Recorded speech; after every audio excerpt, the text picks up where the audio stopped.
All right, so here's the quiz for 2.2 review if you're watching.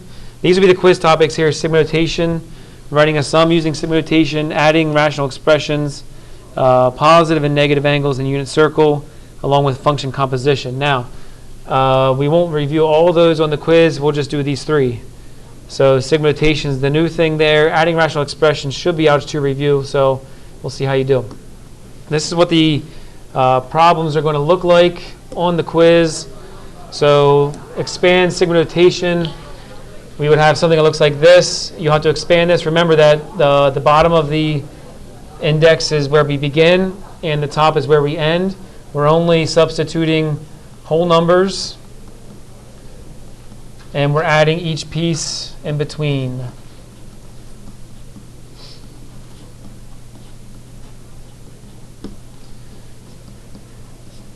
Now the problem only says to expand, so you don't necessarily have to calculate the sum. Now if it would say expand and calculate on the quiz, then you'd have to do that. So just keep that in mind.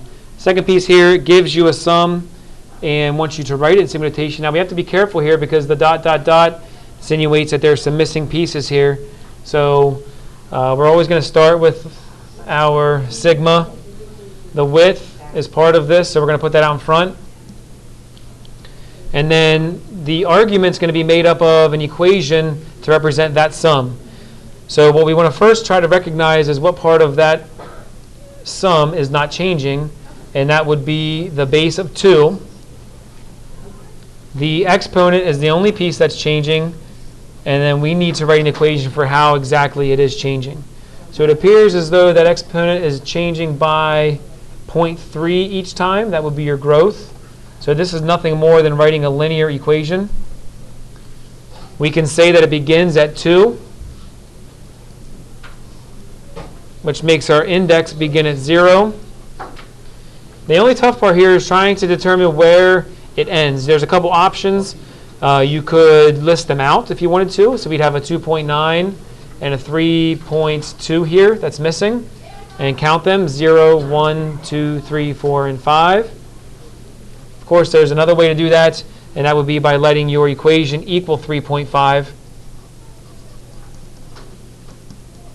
and solving for n, and you should get the same answer. The last piece here is to write or simplify a rational expression using addition. They do not have common denominators, therefore we must find common denominators. The easiest way to do that is to multiply these two together. So our common denominator is going to be 2x times x plus 4. To get your numerators, we multiply the diagonals. All right, so we end up with x squared plus 2x minus 8. And then this diagonal gives us 2x squared minus 6x. And after that, you'd want to just simplify the top and the bottom if you can. So it appears as though the numerator would simplify by combining our like terms. We'd end up with 3x squared minus 4x minus 8 over 2x times x plus 4. You don't have to multiply those together necessarily. You would want to double check to make sure this can't be factored. And a quick glance, negative 24 would be your product, and then negative 4 is your sum. So there's nothing you can multiply that gives you negative 24 that adds to give you negative 4. So it turns out that this would be as far as you could go. There are some mistakes that people make here by trying to cancel out things that can't be canceled. So let's make sure that we don't do any of those. In other words, like this x doesn't cancel with this x, none of that goofy stuff. You have to cancel entire pieces. So that'll be the quiz tomorrow, 2.2. Good luck.